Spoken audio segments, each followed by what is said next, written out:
सुने 1977 78 में सर यहाँ पढ़ते थे। ये मेरे मित्र हैं, निशिकांत मलिक। ये आर्मी में थे, एक्स आर्मी मैन है।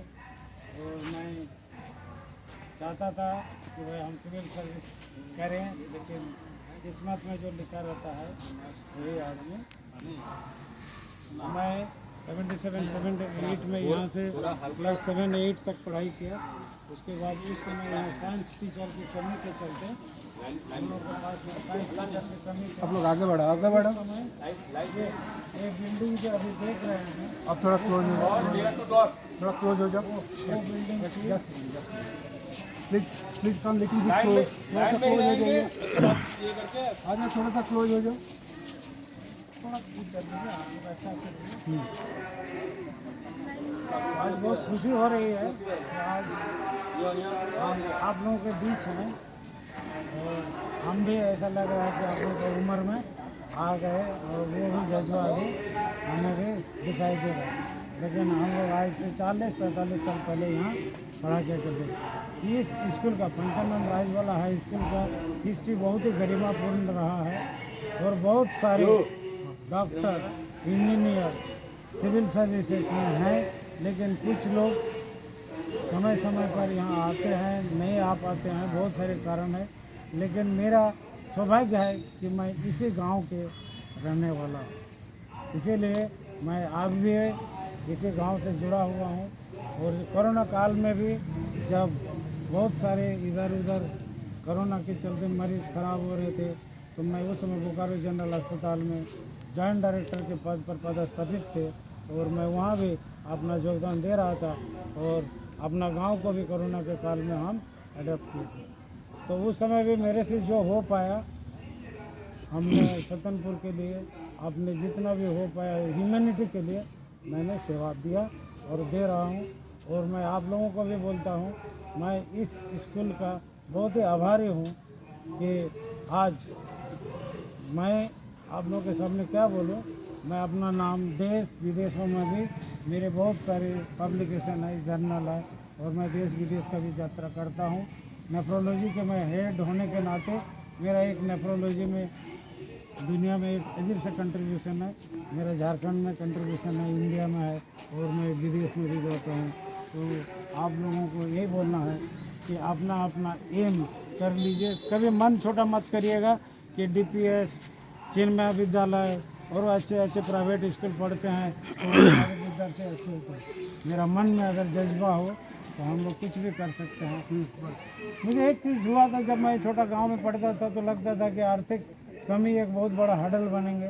उस समय हम लोग बहुत ही गरीब घर के थे, कोई आर्थिक सहायता देने के लायक था भी नहीं, और किससे उम्मीद करते कोई आर्थिक सहायता दे। लेकिन फिर भी गवर्नमेंट के बहुत सारे गवर्नमेंट देती है स्कॉलरशिप, तो वो स्कॉलरशिप हम लोगों ने पाया, और उसी स्कॉलरशिप के ऊपर हम लोगों ने पहले यहाँ से मैट्रिक किए, फिर यहाँ के बाद मैंने सेंट कोलम्बस कॉलेज, फिर मैंने मेडिकल कॉलेज जमशेदपुर से, फिर पटना से MD किया, फिर BHU मैंने, जो हम लोगों का इंडिया में डिग्री सब हाईएस्ट होते हैं, वो डिग्री मैंने एक्वायर करके बोकारो में 20 साल से ज़्यादा साल तक का सेवा दिया, और बोकारो निवासियों का सेवा प्रदान किया। और आज मैं निरंतर दे रहा हूँ। मैं एक अपना नर्सिंग होम खोला हूँ। इस विषय पर मैं इतना ही बोलना चाहता हूँ, और सब लोगों से इजाज़त है। एक टेक्निकल टर्म है, मैं आप लोगों के सामने बहुत ही हर्ष और खुशी के साथ ये घोषणा करना चाहता हूँ। जो भी विद्यार्थी, क्योंकि मैं विद्यार्थी का दर्द और दुख अच्छी तरह से जानता हूँ, अगर उस समय कोई 10 रुपये भी सहायता देता। मैं जब सेंट कोलम्बस में एडमिशन लेने गया था, मेरे पास पैसा नहीं था, मेरा एक दोस्त दिया था, ठीक है। उस समय मेरा दोस्त मेरे को बहुत हेल्प किया, मैं उस दोस्त को आज भूल भी नहीं पाता। भले मैं अपना भाई को याद नहीं रख पाऊँगा, लेकिन मैं दोस्त को याद रखता हूँ।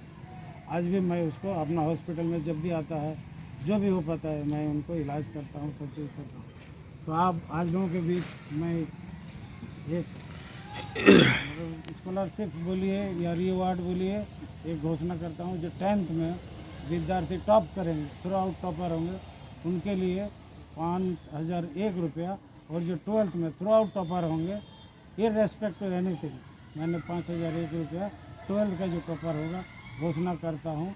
और मैं हर साल इसी दिन मेरी माँ के पुण्यतिथि के दिन पर आ करके आप लोगों का अभी इस साल से नहीं दे पाऊँगा, अगले साल से, क्योंकि कागजी कार्रवाई करना पड़ता है और सरकार से परमिशन लेना पड़ता है। आप किसी को ऐसे नहीं दे सकते हैं, क्योंकि ये सरकारी स्कूल है, तो सरकार का नियम कानून को मानते हुए जो भी होगा हम लोग करेंगे। और इसके लिए आप लोगों का राय चाहता हूँ, क्या ये सही होगा? इतना धीरे क्यों? जोर से बोलो। और आप लोग सर्वश्रेष्ठ प्रदर्शन करेंगे। आप लोगों का जो मन में बनना है वो बनिए और हमारे स्वतंत्रता पंचनाम राजवाड़ा हाई स्कूल का नाम रोशन करिए। जब भी किसी तरह का हम लोग समय समय पर आएंगे और हम लोग कोशिश करेंगे आप लोगों का जो कुछ हो पाएगा। धन्यवाद।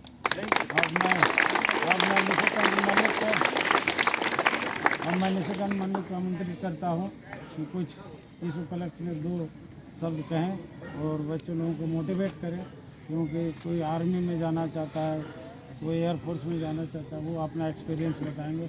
मैं तो सिविल हूँ, मैं तो बहुत स्ट्रगल करके डॉक्टर का जो ज़िंदगी होता है वो बहुत ही कठिन होता है। आप जब डॉक्टर बनेंगे तो कभी आलस नहीं करिएगा कि मरीज अभी हम सो रहे हैं, रुको अभी नहीं, वैसा नहीं। तत्पर आपको तुरंत तकलीफ हुआ तुरंत आपको अटेंड करना। तो डॉक्टर की ज़िंदगी बहुत ही संघर्षपूर्ण रहता है, इसीलिए जो भी बनेंगे सेवा भावना से डॉक्टर बनना है। तो आइए इस प्रोफेशन में, लेकिन ऑनेस्टली, और ज़िंदगी में ऑनेस्टी का कोई उसका रिप्लेसमेंट नहीं है। Be very honest and fight for right. और एक ज़िंदगी में लक्ष्य होना चाहिए कि मैं ये बनूंगा, तो आप लोग ज़रूर बनेंगे। बस मैं इन शब्दों के साथ अपना वक्तव्य खत्म करता हूँ। धन्यवाद।